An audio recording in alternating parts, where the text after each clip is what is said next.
Hello there, and welcome to the Sports Spoken Daily Sports Recap. I am Matt Weller here to bring you all the information from a busy Sunday in the National Football League, Major League Baseball, and the National Hockey League. We start with some sad news, though, with the sports recap today, as late Sunday night, news broke that St. Louis Cardinals outfielder and star prospect Oscar Tavares was tragically killed along with his girlfriend in a car crash in the Dominican Republic.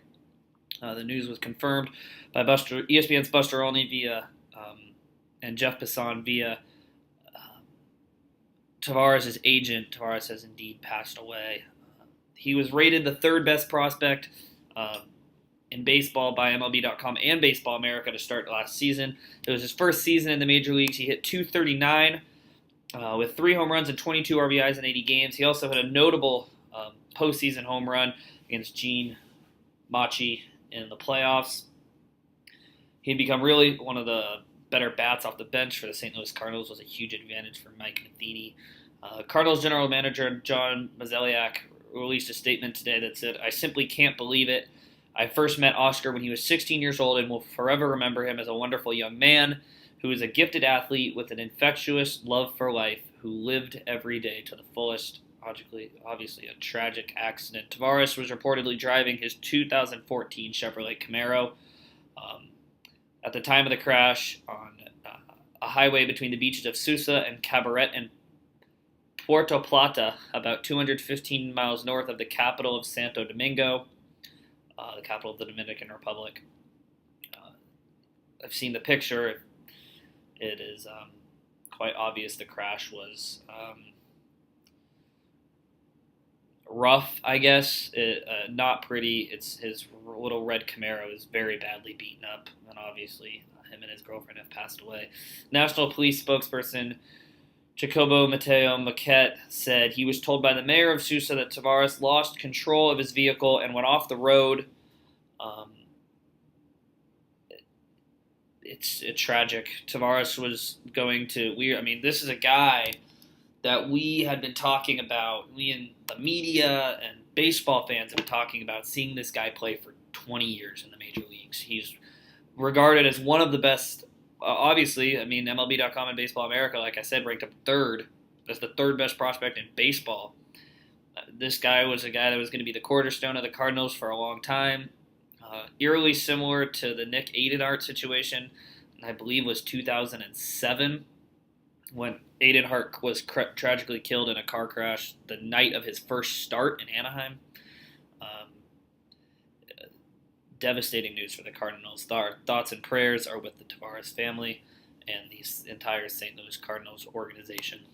Moving on to the actual World Series game, the Giants knock off the Cardinals. They shut them out, actually, by a final score of 5-0. They'll take a 3-2 series lead back to Kansas City for Game 6, which will be on Tuesday at Kauffman Stadium. Like I said, they shut out the Royals, backed by their ace, Madison Bumgarner, who is quickly becoming one of the best postseason pitchers in the last decade. His career World Series ERA is .29. That is phenomenal. His playoff ERA this year, I think, is .5. He's obviously as good as it gets. A complete game, 117 pitch shutout. The Royals could only muster 4 hits and no walks against Baumgartner. James Shields was better today in what's probably going to be his last start as a Royal, as he will probably leave in the offseason for greener pastures. And when I say greener, I mean more green, as in more money. He was good. He had 6 innings, 2 earned runs, but not the performance they needed to pitch. Not the performance they needed from him against Madison Bumgarner. Big Game James has not really lived up to his nickname this postseason with an ERA at 7. Moving on to the National Football League, the Patriots whooped the Bears today, 51-23. Tom Brady with 5 incompletions and 5 touchdown passes. No, it's not going well when the opposing team's quarterback has just as many incompletions as he does touchdown passes. The Lions came back from down 21-0 in London this morning to defeat the Atlanta Falcons. Final score 22-21. It's a devastating loss for Atlanta. Oakland stayed winless today with their, I think it was 16-10 loss to Cleveland.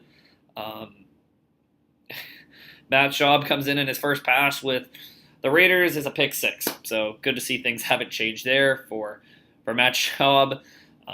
The Raiders are just not.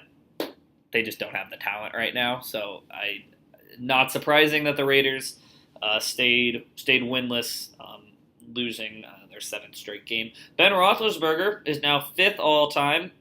Has the fifth highest scoring or highest yards passing game. I don't know how to word that. What you need to know is that Roethlisberger had 522 yards passing today against Indianapolis in a 51-34 win, which places him fifth all-time in passing yards in a game. Obviously, his career high, if he had one more drive, he probably would have broken the all-time record, but they didn't. By the time he got the ball out with 3 minutes left, they didn't need him to throw anymore. So Roethlisberger sits at 522, fifth all-time. Obviously, a terrific performance by him. 6 touchdown passes and no interceptions as Pittsburgh rolls Indy in a game that not many people were projecting for Pittsburgh to win. Speaking of not many people projecting for a team to win and them winning anyways, New Orleans knocks off Green Bay 44-23. That's a big win for New Orleans as they look down and out. That said, Tampa Bay's 1-6, and I think they're 2 or 3 games out in the NFC South. That division is terrible. The Panthers are struggling. The Falcons are just bad. The Buccaneers are even worse. And the Saints have some talent, and they're probably still the favorite to win the division, but geez, all of those teams are just so flawed and so inconsistent. But a big win for New Orleans to crawl back in that division. The only overtime game of the day, Minnesota beats Tampa Bay on a strip fumble by Anthony Barr. He stripped Austin Seferian-Jenkins, a couple rookies.